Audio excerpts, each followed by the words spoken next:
Hello, short story writers. Saturday, tomorrow I take a break, and the usual gump, which I probably say at the end, which is if you find the ideas in tonight's episode a load of old rubbish, then give it a thumbs up, and if you find them a real load of old rubbish, give it a thumbs down. You'll see what I mean in a moment. A load of old rubbish, because that is the fiction writing prop for this evening.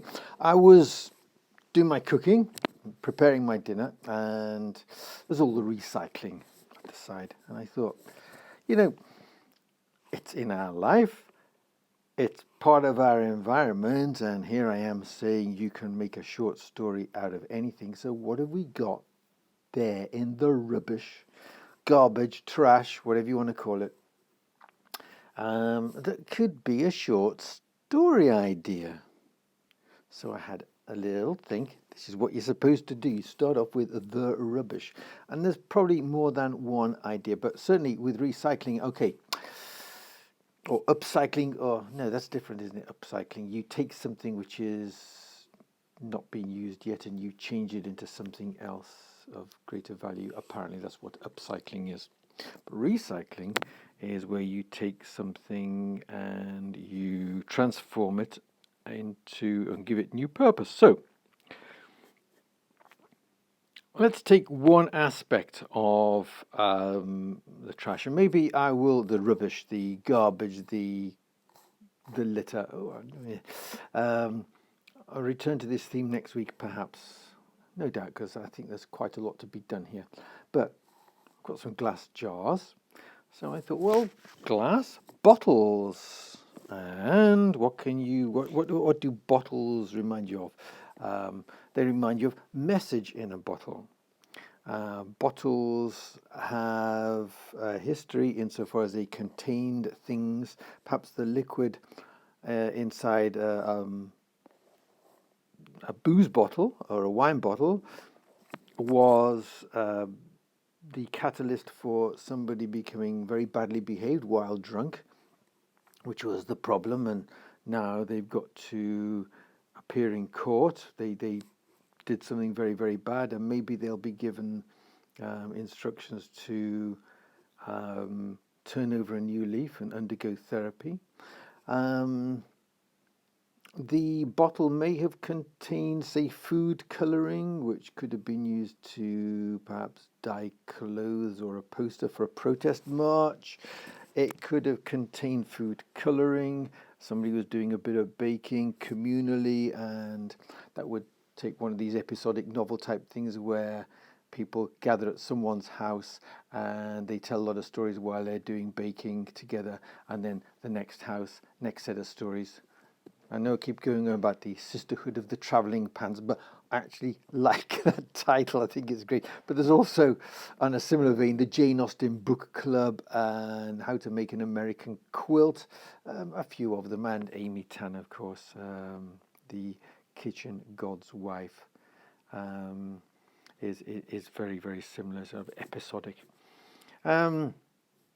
So there's that. What else can bottles signify? They can be used as weapons. So you could, again, have a kind of a law and order. It could be a makeshift weapon. It could be used to disable someone's car as you, or even vandalize someone's car if you scratch it, where if you smash the bottle first. And of course, it could be used as an offensive weapon in a fight in a bar, landing you in prison, and a bit Shawshanky there. So there are lots of ways that bottles and glass jars, in fact, preserving chutney. So it could be the end of a cycle where the cycles in the garden have been a series of short stories where the cycles in the garden, say spring and turning over the earth, and then sowing the seeds would be another story, and then cultivating the seedlings would be another story, watering and patiently watching them grow during the summer, and then harvesting. You got like 5 or 6 stories there, and then harvesting, and then turning it into chutney or whatever, which you preserve in the jars. It could be a parallel kind of, those of you who are into this kind of thing, the nurturing of a friendship or a relationship. Um, and if you happen to like metaphor, which I don't, um, on symbolism, but if you did, then these stages could be a parallel symbol of the development of that relationship. Um, if you wanted to turn something like that into fantasy or horror, then it could be that whatever it is you are growing is a new type of, um, what does it Monsanto do? They hybridize things, and you're supposed to eat these things raw, but you're not supposed to preserve them because they act in a certain way with honey or with sugar or with salt.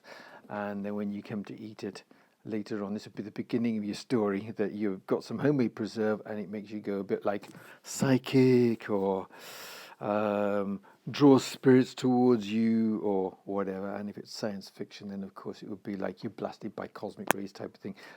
Or maybe it immunizes you against them. You've got some sort of a new medicine here. And then if it's a thriller, stroke action movie, then big agra stroke pharma, whatever, those weird James Bond-esque villain uh, type organizations that seem to exist in America. They'd be coming after you and suing you and trying to steal your secrets, and you've got to go on the run and things.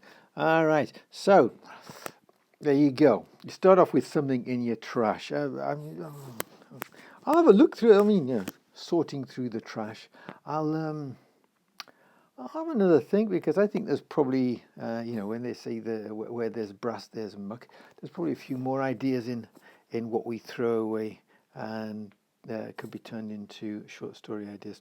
Okay, that's it. Like I said, if this load of old rubbish is useful to you, then give it a thumbs up. And if this load of old rubbish is a load of real old rubbish, then dislike, whatever. And I'll see you tomorrow. Happy writing.